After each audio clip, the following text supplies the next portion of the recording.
어느 날 밤 73세 정숙 씨는 아파트 관리사무소 앞 계단에 앉아 있었습니다. 자신의 이름으로 된 집에서 쫓겨난 지 사흘째였습니다. 그녀의 손에는 낡은 비닐봉지 하나, 그 안에는 옷가지 몇 벌과 오래된 통장이 전부였습니다. 30년 전 정숙 씨는 자식을 위해 모든 것을 준비했습니다. 명의만 넘기면 상속세를 아낄 수 있다는 말에 세무사의 조언을 믿고 아파트를 큰아들에게 증여했습니다. 그때 아들은 눈물을 흘리며 말했습니다. 어머니, 평생 모시겠습니다. 하지만 그로부터 10년 뒤 며느리와의 갈등이 시작되면서 모든 것이 달라졌습니다. 오늘 저는 여러분께 이야기하려 합니다. 재산을 미리 넘긴다는 것이 왜 현대판 고려장의 시작이 되는지, 그리고 정말로 사랑하는 자식이라면 재산을 어떻게 지켜야 하는지를요. 이 이야기는 단순한 경고가 아닙니다. 이것은 제가 20년간 노인복지센터에서 만난 수백 명의 어르신들이 겪은 진짜 현실입니다. 이 영상을 끝까지 들으신다면 적어도 여러분은 차가운 계단에 앉아 눈물 흘리는 일은 없을 겁니다. 정숙 씨가 처음 세무사 사무실을 찾은 것은 2005년 봄이었습니다. 당시 그녀는 68세, 남편이 세상을 떠난 지 3년째였습니다. 은평구에 있는 32평 아파트 한 채와 예금 8천만 원. 그것이 그녀가 평생 모은 전부였습니다. 어머니, 이대로 두시면 나중에 상속세로 3천만 원은 날아갑니다. 세무사의 말은 정확했습니다. 당시 정숙 씨의 자산은 약 3억 5천만 원. 상속 공제를 받아도 세금이 만만치 않았습니다. 그때 세무사가 건넨 제안은 이랬습니다. 지금 아드님께 증여하시면 5천만 원 공제받고 나머지는 10%만 내면 됩니다. 나중에 상속받는 것보다 훨씬 유리합니다. 정숙 씨는 망설였습니다. 하지만 큰아들이 그녀의 손을 잡았습니다. 엄마, 걱정 마세요. 제 이름으로 바뀌어도 엄마 집이에요. 제가 평생 모실 거예요. 아들의 눈빛은 진심처럼 보였습니다. 그리고 정숙 씨는 결정했습니다. 며칠 후 등기소에서 서류에 도장을 찍었습니다. 아파트는 아들 이름으로 넘어갔습니다. 그날 저녁 정숙 씨는 가슴이 뭉클했습니다. 자식에게 큰 선물을 준 것 같았으니까요. 이제 아들도 마음 편하게 살겠지. 그렇게 생각했습니다. 하지만 정숙 씨는 몰랐습니다. 그날이 지옥으로 가는 첫 번째 계단이었다는 것을요. 2008년 큰아들이 결혼했습니다. 며느리는 명랑하고 예의 바른 여성이었습니다. 정숙 씨는 며느리가 좋았습니다. 결혼식 날 며느리는 정숙 씨에게 꽃다발을 건네며 말했습니다. 어머니, 잘 부탁드려요. 저희 잘 살게요. 하지만 신혼집 문제가 터졌습니다. 며느리는 분당에 새 아파트를 원했습니다. 아들의 월급으로는 부족했습니다. 결국 정숙 씨가 예금 5천만 원을 빼서 보탰습니다. 엄마, 고마워요. 나중에 꼭 갚을게요. 아들은 미안해했지만 며느리는 당연하다는 표정이었습니다. 그때 정숙 씨는 가슴 한구석이 서늘했습니다.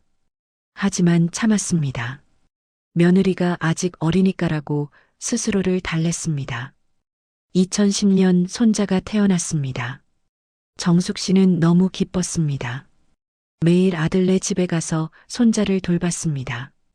아침 7시에 일어나 육아를 도왔고 저녁 식사를 준비했습니다. 밤 9시에 집으로 돌아올 때면 허리가 끊어질 것 같았지만 그래도 행복했습니다. 하지만 며느리는 달랐습니다. 어머니, 손자 봐주시는 건 고마운데 너무 자주 오시면 저희도 피곤해요. 며느리의 말 한마디 한마디가 칼이 되었습니다. 정숙 씨는 그때부터 조심했습니다. 아들네 집에 가는 횟수를 줄였습니다. 손자를 보고 싶어도 참았습니다. 2012년 어느 날 정숙 씨는 아들네 집 앞에서 며느리와 시어머니의 대화를 엿들었습니다. 우리 집인데 왜 자꾸 와요? 이 집은 우리 거잖아요. 며느리의 목소리였습니다. 정숙 씨의 가슴이 철렁 내려앉았습니다. 우리 집이라는 말. 그 말이 정숙 씨의 심장을 찔렀습니다. 그날 밤 정숙 씨는 방 안에서 한참을 울었습니다. 차가운 방바닥에 앉아 아무도 모르게 눈물을 훔쳤습니다. 2014년부터 상황은 더 나빠졌습니다. 아들은 점점 바빠졌습니다. 일주일에 한 번 전화하던 것이 한 달에 한 번으로 줄었습니다. 명절에도 얼굴 보기가 어려워졌습니다. 어느 추석 정숙 씨는 차례상을 준비했습니다. 혼자서 나무를 묻히고 전을 붙였습니다. 하지만 아들네 식구는 오지 않았습니다. 전화를 걸었지만 받지 않았습니다. 저녁 8시 문자 한 통이 왔습니다. 엄마, 미안해요. 처가에 먼저 갔어요. 다음에 뵐게요. 정숙 씨는 차례상 앞에 혼자 앉아 있었습니다. 그녀의 눈에서 눈물이 떨어졌습니다. 송편 위로 눈물 자국이 번졌습니다. 2016년 정숙 씨는 무릎 수술을 받았습니다. 퇴원하는 날 아들에게 전화했습니다. 아들아, 엄마 오늘 퇴원하는데 좀 도와줄 수 있니? 엄마, 미안해요. 오늘 회의가 있어서 택시 타고 가세요. 나중에 뵐게요. 정숙 씨는 혼자 택시를 타고 집으로 돌아왔습니다. 현관문을 여는 것조차 힘들었습니다. 그날 밤 그녀는 소파에 누워 천장만 바라봤습니다. 내가 뭘 잘못한 걸까? 그녀는 자신을 책망했습니다. 내가 부족해서 자식이 멀어진 걸까? 하지만 그녀는 몰랐습니다. 자식이 멀어진 진짜 이유는 그녀의 부족함이 아니었다는 것을, 재산이 이미 넘어갔기 때문이었습니다. 그녀에게는 더 이상 줄 것이 없었습니다. 그리고 사람들은 잔인합니다. 줄 것이 없는 사람에게는 관심도 없습니다. 2018년 초 정숙 씨는 건강이 나빠졌습니다. 당뇨병이 악화되었고 혈압도 높아졌습니다. 병원비가 만만치 않았습니다. 예금은 이미 바닥났습니다. 어느 날 정숙 씨는 용기를 내서 아들에게 전화했습니다. 아들아, 엄마가 병원비가 좀 필요한데. 전화기 너머로 한숨소리가 들렸습니다. 엄마, 우리도 애들 학원비에 대출 이자 내느라 힘들어요. 좀 참아주세요. 정숙 씨는 더 이상 말할 수 없었습니다. 며칠 후 며느리로부터 문자가 왔습니다. 어머니, 죄송하지만 저희도 여유가 없어요. 어머니께서 국가지원금 같은 거 알아보시면 어떨까요? 국가지원금. 그 말이 정숙 씨를 무너뜨렸습니다. 평생 남에게 손 벌리지 않고 살아온 그녀였습니다. 아파트 한 채를 자식에게 준 그녀였습니다. 하지만 이제 그녀는 국가지원금을 알아봐야 하는 처지가 되었습니다. 2018년 여름 정숙 씨는 결정했습니다.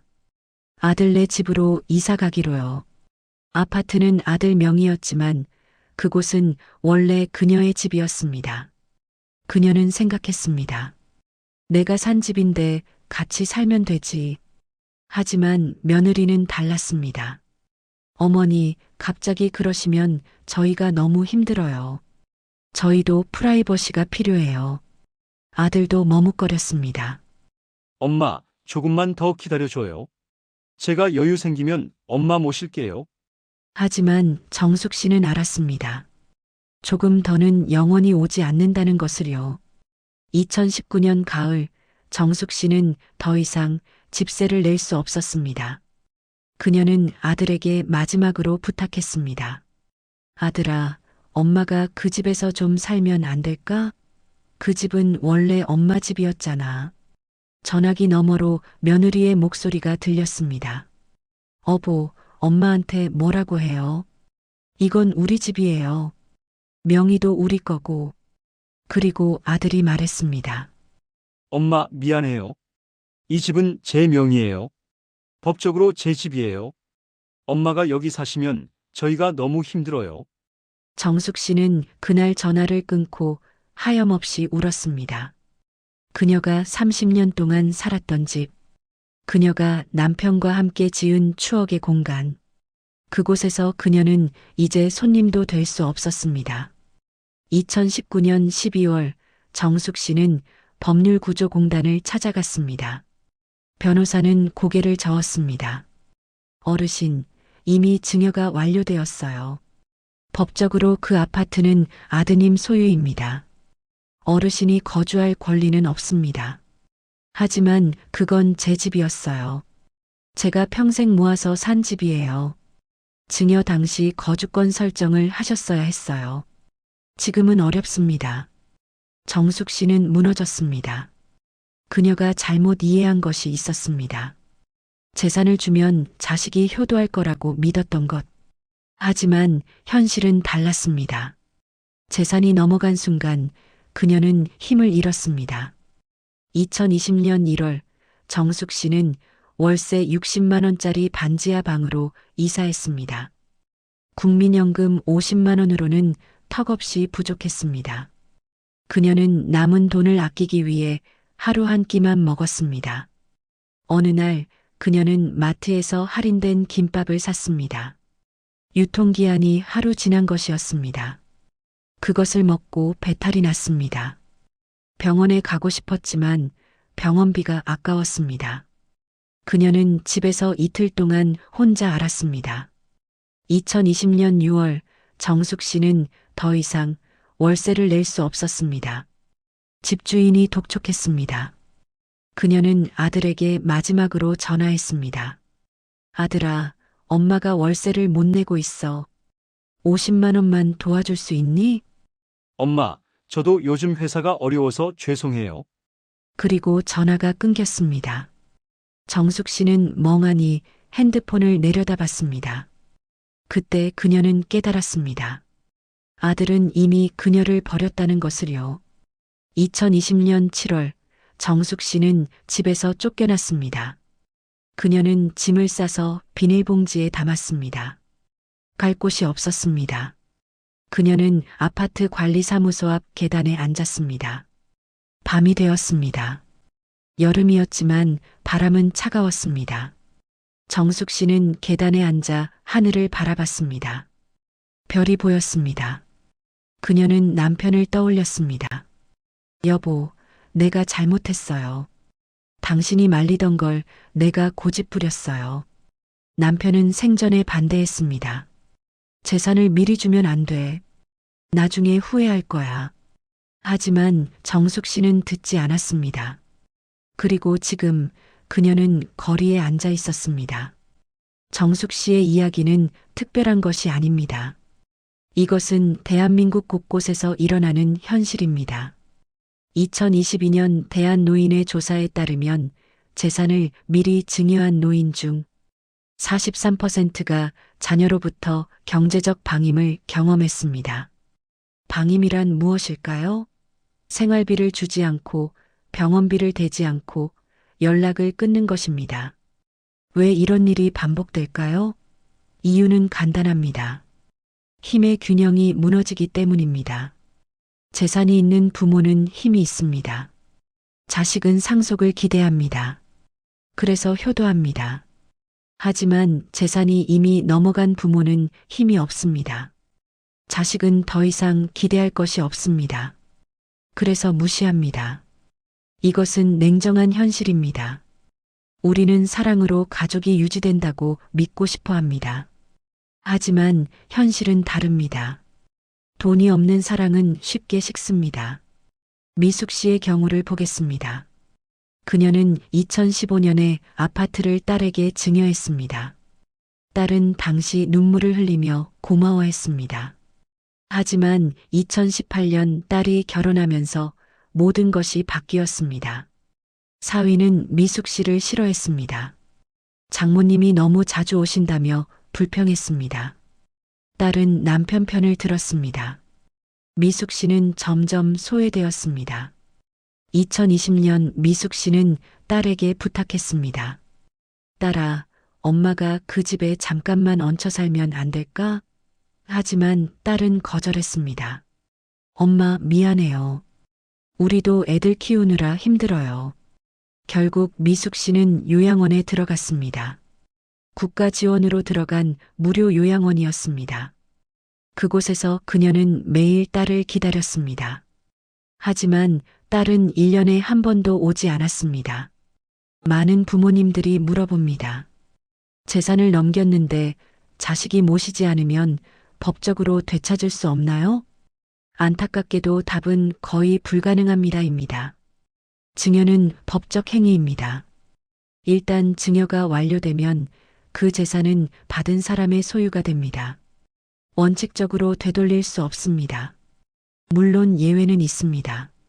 증여 취소 제도가 그것입니다.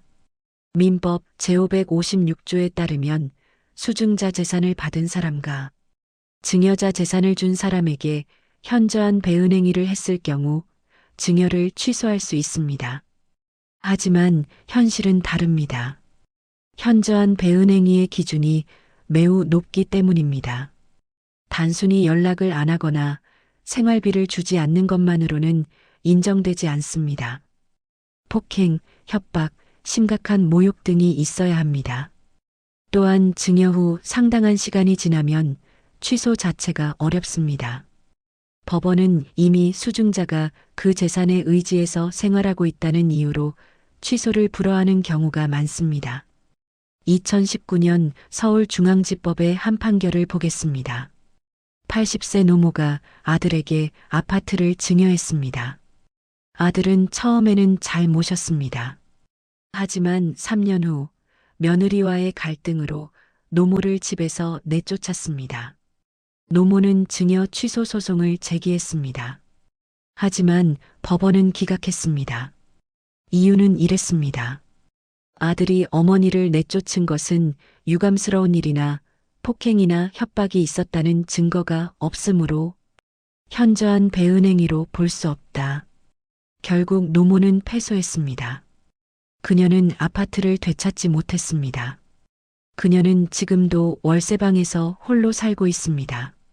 왜 부모들은 재산을 미리 넘길까요? 여러 이유가 있습니다. 첫째, 세금 때문입니다. 상속세를 아끼려는 것이죠. 세무사들은 이렇게 조언합니다. 미리 증여하면 세금을 절약할 수 있습니다. 이 말은 사실입니다. 하지만 그들은 말하지 않습니다. 세금을 아껴도 노후를 잃을 수 있다는 것을요. 둘째, 자식에 대한 믿음입니다. 우리 자식은 달라라고 생각합니다. 우리 자식은 날 버리지 않아라고 확신합니다. 하지만 현실은 다릅니다. 재산이 넘어가는 순간 자식은 변합니다. 셋째, 체면 때문입니다. 자식이 엄마, 진명에 좀 제 이름으로 해주세요. 대출 받으려면 필요해요라고 부탁하면 거절하기 어렵습니다. 거절하면 자식이 서운해할까봐 두렵습니다. 넷째, 외로움 때문입니다. 나이 들면 외롭습니다. 자식이 자주 찾아오지 않습니다. 그럴 때 자식이 엄마 재산 좀 미리 주시면 안 돼요? 라고 하면 그것이 자식과 가까워질 기회처럼 느껴집니다. 재산을 주면 자식이 고마워할 것 같습니다. 자주 찾아올 것 같습니다. 하지만 이 모든 것은 환상입니다. 재산을 주는 순간 부모는 쓸모없는 존재가 됩니다. 자식에게 더 이상 줄 것이 없기 때문입니다. 경혜 씨의 경우를 보겠습니다. 그녀는 2010년에 아들에게 건물을 증여했습니다. 당시 그 건물은 월세로 200만 원의 수입을 냈습니다. 경혜 씨는 생각했습니다. 아들 이름으로 해놔도 월세는 내가 받으면 되지. 하지만 아들은 달랐습니다.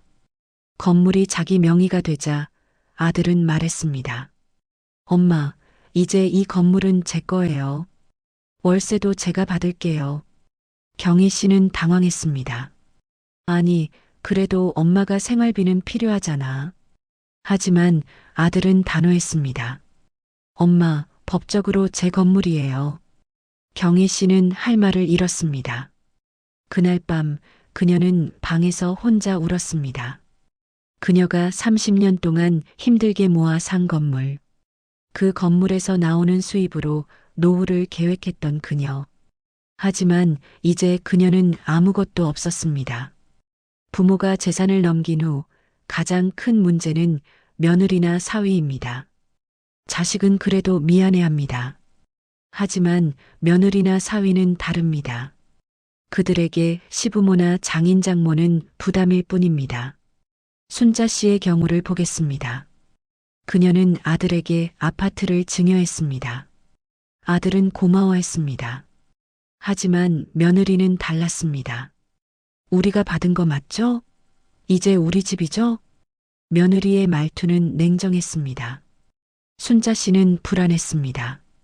며칠 후 며느리는 순자 씨에게 말했습니다. 어머니, 앞으로 저희 집에 오실 때 미리 연락 주세요. 갑자기 오시면 저희가 당황스러워요. 순자 씨는 충격을 받았습니다. 그 집은 그녀가 20년 동안 산 집이었습니다. 그곳에 가는데 허락을 받아야 한다니요. 하지만 더 큰 충격은 그 다음이었습니다. 명절 때 순자 씨는 차례상을 준비하려고 아들네 집에 갔습니다. 하지만 현관문이 잠겨 있었습니다. 초인종을 눌렀습니다. 며느리가 나왔습니다. 어머니, 오늘은 저희끼리만 지내려고요. 죄송해요. 순자 씨는 그 자리에 얼어붙었습니다. 며느리는 문을 닫았습니다. 순자 씨는 현관문 앞에 서서 한참을 울었습니다. 이것이 현실입니다. 재산이 넘어가면 며느리나 사위는 시부모나 장인장모를 손님으로도 대하지 않습니다. 그저 귀찮은 존재로 여깁니다. 자식들은 변명합니다. 엄마, 제가 바쁜 거 아시잖아요. 엄마, 저도 제 가정이 있어요. 엄마, 조금만 더 기다려주세요. 하지만 이 모든 말은 핑계일 뿐입니다. 진짜 이유는 하나입니다. 더 이상 부모가 필요 없기 때문입니다. 재산은 이미 받았으니까요. 영호 씨의 경우를 보겠습니다. 그는 2008년에 어머니로부터 아파트를 증여받았습니다. 당시 그는 어머니께 약속했습니다. 엄마, 평생 모실게요. 하지만 2015년 영호 씨는 어머니와 갈등을 빚었습니다. 이유는 사소했습니다. 어머니가 손자 교육 방식에 간섭했기 때문입니다. 며느리는 화를 냈습니다. 시어머니가 너무 간섭하세요. 영호 씨는 고민했습니다. 어머니와 아내 사이에서요. 결국 그는 아내의 손을 들어주었습니다. 그리고 어머니에게 말했습니다. 엄마, 조금 떨어져 사세요. 저희도 숨 좀 쉬고 싶어요. 어머니는 울었습니다. 아들아, 그럼 엄마는 어떻게? 하지만 영호 씨는 단호했습니다. 엄마도 엄마 인생 사세요. 그날 이후 영호 씨는 어머니를 한 달에 한 번 정도만 만났습니다. 전화도 뜸해졌습니다. 어머니는 외로웠지만 아들에게 차마 말하지 못했습니다. 내가 부담이 되나 보다라고 생각했습니다. 2020년 어머니가 쓰러졌습니다. 뇌졸중이었습니다. 병원에서 연락이 왔습니다.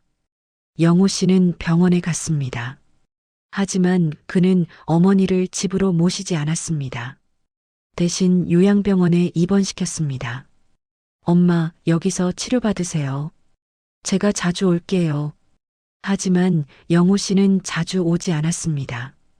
한 달에 한 번, 아니, 2달에 한 번 정도 얼굴을 비쳤습니다. 어머니는 침대에 누워 천장만 바라봤습니다. 어머니는 매일 생각했습니다.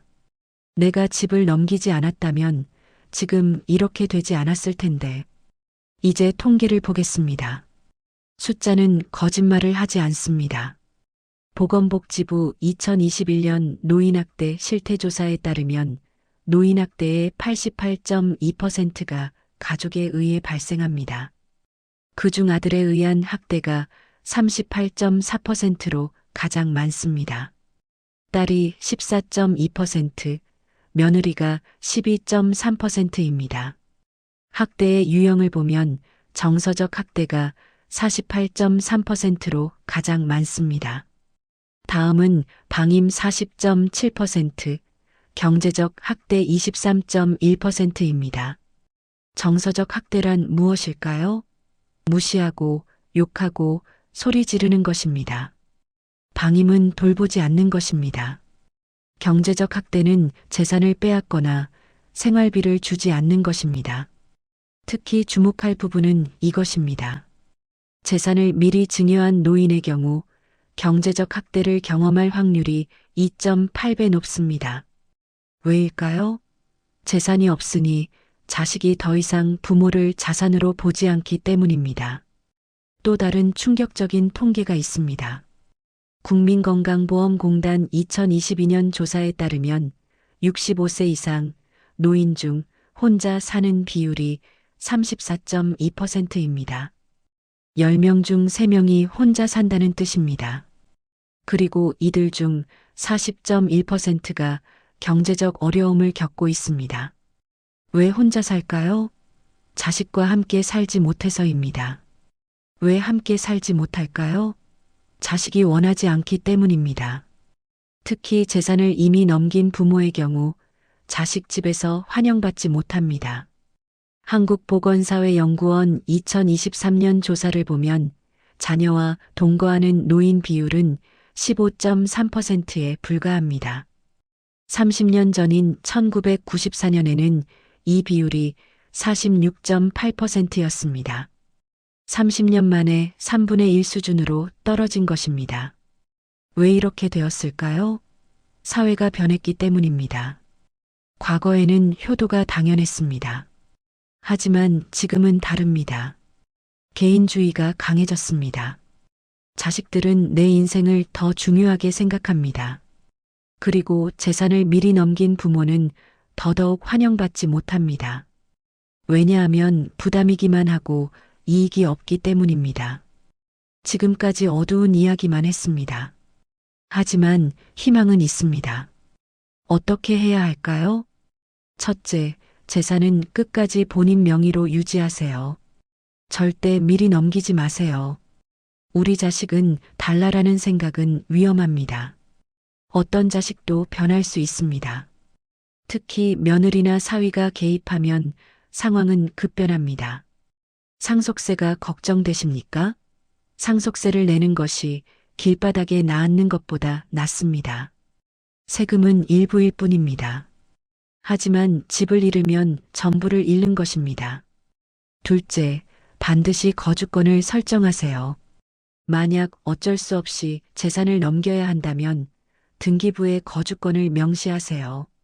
거주권이란 평생 그 집에서 살 수 있는 권리입니다. 이것은 법적 권리입니다. 자식이 아무리 원해도 거주권이 설정되어 있으면 부모를 내쫓을 수 없습니다. 2021년부터 민법이 개정되어 거주권 제도가 강화되었습니다. 이제 상속이나 증여 시 거주권을 명확히 설정할 수 있습니다. 반드시 법무사나 변호사와 상담하여 거주권을 등기하세요. 셋째, 생활비를 보장받는 계약을 하세요. 단순히 재산만 넘기지 마세요. 반드시 부양계약서를 작성하세요. 이 계약서에는 다음 내용이 포함되어야 합니다. 마이너스 매월 지급할 생활비 금액, 마이너스 병원비 부담 의무, 마이너스 거주 장소, 마이너스 위반 시 재산 반환 조항. 이 계약서를 공증받으세요. 공증받은 계약서는 법적 효력이 있습니다. 자식이 약속을 어기면 이 계약서로 법적 대응을 할 수 있습니다. 넷째, 재산을 나눠서 관리하세요. 모든 재산을 한 자녀에게 몰아주지 마세요. 자녀가 여럿이라면 분산하세요. 그리고 일부는 반드시 본인 명의로 남기세요.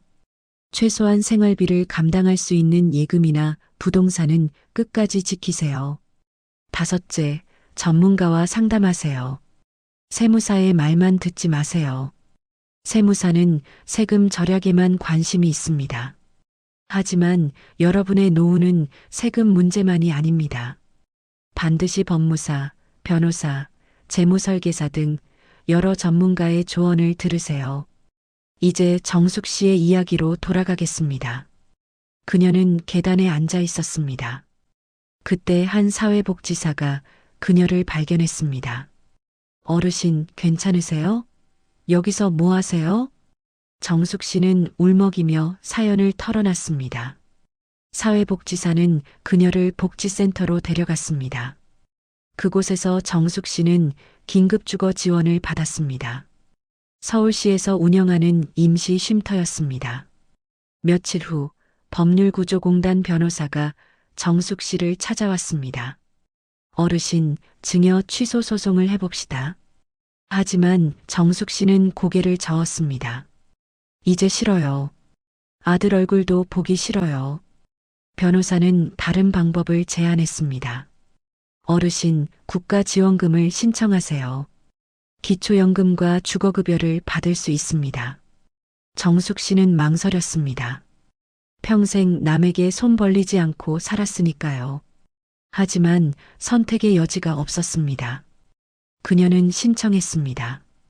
2달 후 기초연금 30만 원과 주거급여 20만 원이 나왔습니다. 국민연금 50만 원과 합쳐 총 100만 원. 부족했지만 그래도 최소한의 생활은 할 수 있었습니다. 2021년 정숙 씨는 영구 임대주택에 당첨되었습니다. 은평구에 있는 작은 원룸이었습니다. 월세는 5만 원. 관리비 포함해도 10만 원이 안 되었습니다. 정숙 씨는 그곳으로 이사했습니다. 처음에는 서러웠습니다. 내가 아파트 주인이었는데 이제 영구 임대주택에 사네. 하지만 시간이 지나면서 마음이 편해졌습니다. 적어도 쫓겨날 걱정은 없었으니까요. 2022년 정숙 씨는 노인복지관에 다니기 시작했습니다. 그곳에서 비슷한 처지의 어르신들을 만났습니다. 그들도 자식에게 재산을 넘기고 버림받은 사람들이었습니다. 정숙 씨는 그들과 이야기를 나누며 위로를 받았습니다. 나만 그런 게 아니구나. 다들 그렇게 살고 있구나. 정숙 씨는 이제 아들을 원망하지 않습니다. 아니, 원망하지 않으려고 노력합니다. 가끔 밤에 혼자 울기는 하지만요. 하지만 그녀는 깨달았습니다.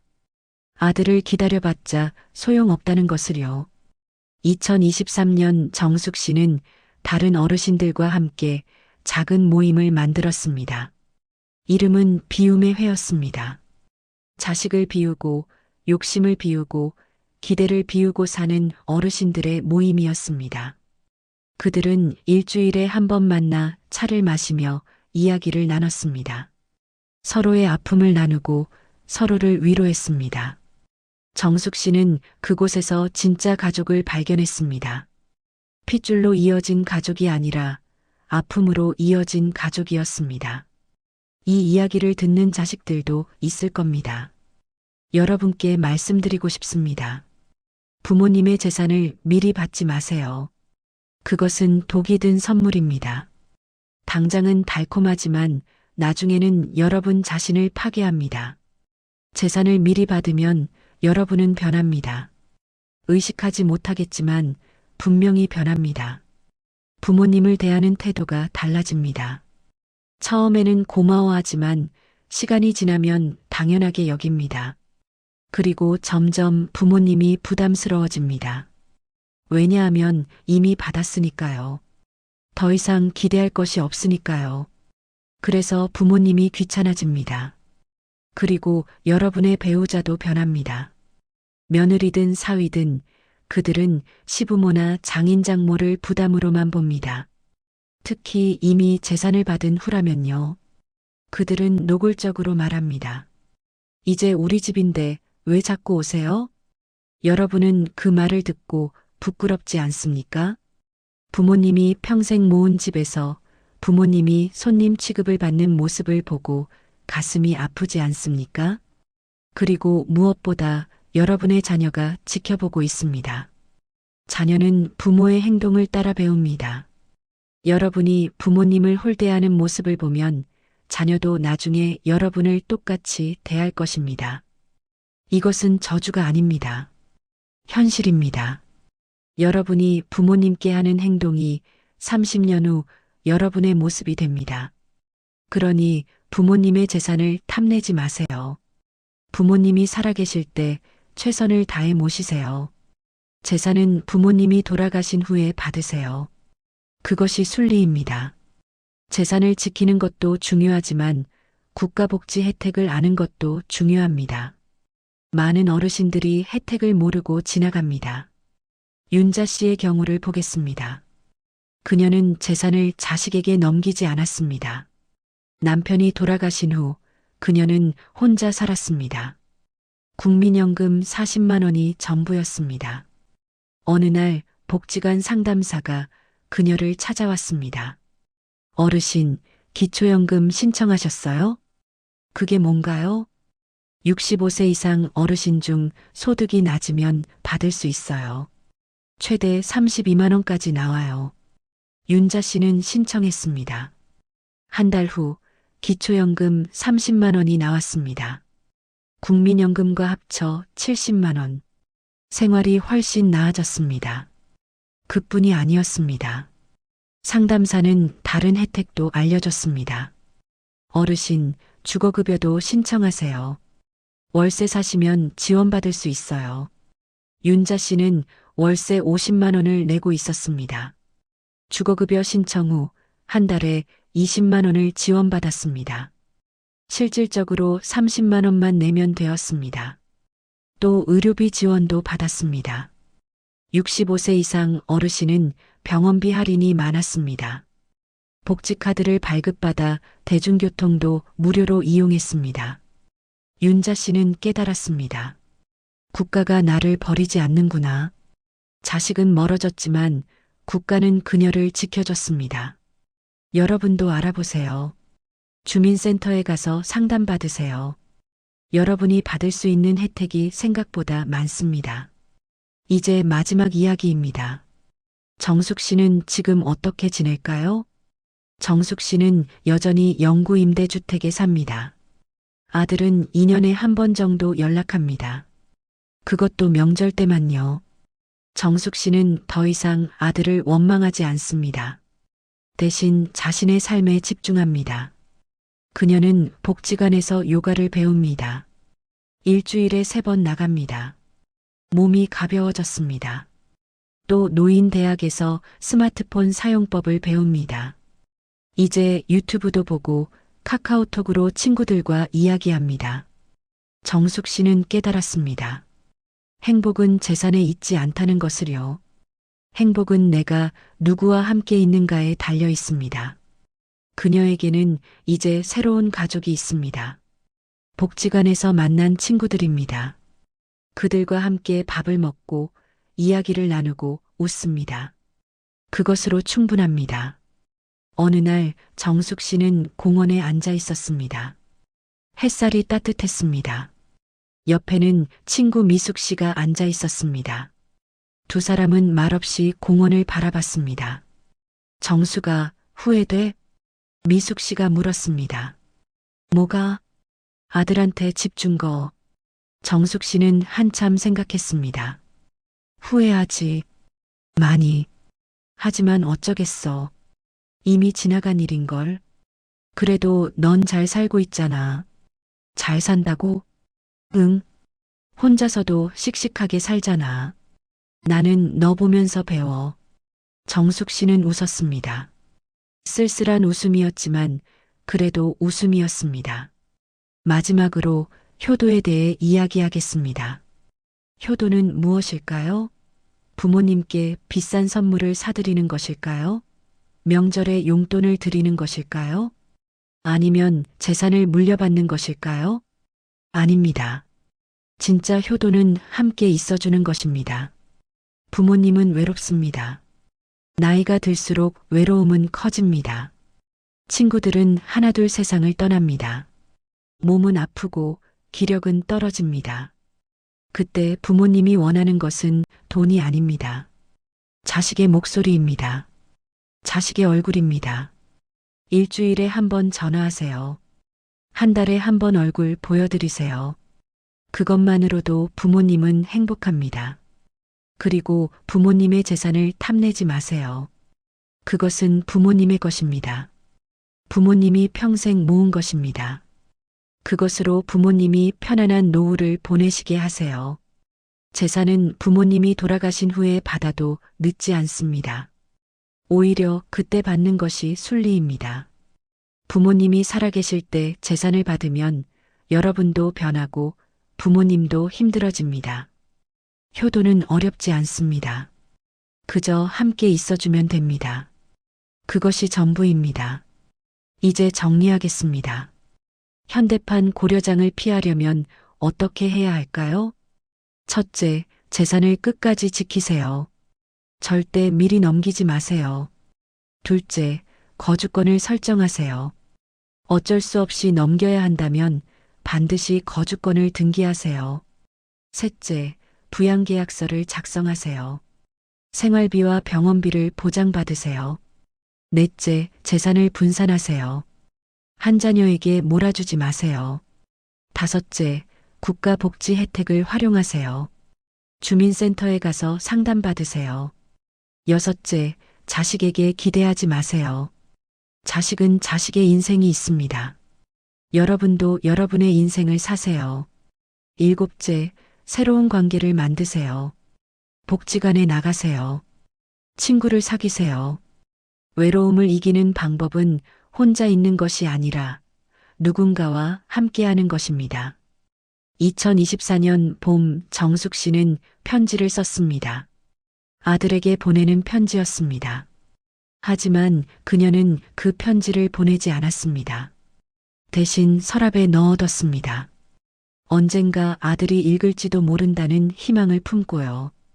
편지에는 이렇게 쓰여 있었습니다. 아들아, 엄마는 너를 원망하지 않는다. 내가 나쁜 아이라서 그런 게 아니니까. 세상이 그렇게 만든 거야. 돈이 없으면 무시당하는 세상. 재산이 없으면 사랑받지 못하는 세상. 엄마가 집을 내게 준 건 사랑 때문이었어. 내가 잘 살기를 바랐어. 하지만 엄마는 몰랐어. 사랑으로 준 것이 오히려 우리 사이를 멀어지게 만들 줄은. 이제 엄마는 괜찮아. 혼자서도 잘 살고 있어. 친구들도 생겼고 할 일도 있어. 걱정하지 마. 다만 하나만 부탁할게. 내 자식에게는 엄마가 너한테 한 것처럼 하지 마. 재산을 미리 주지 마. 그것은 사랑이 아니라 저주야. 그리고 내 부모, 그러니까 엄마를 가끔 생각해줘. 엄마는 여전히 너를 사랑해. 비록 멀리 떨어져 있지만 엄마의 마음은 언제나 내 곁에 있어. 건강해라. 행복해라.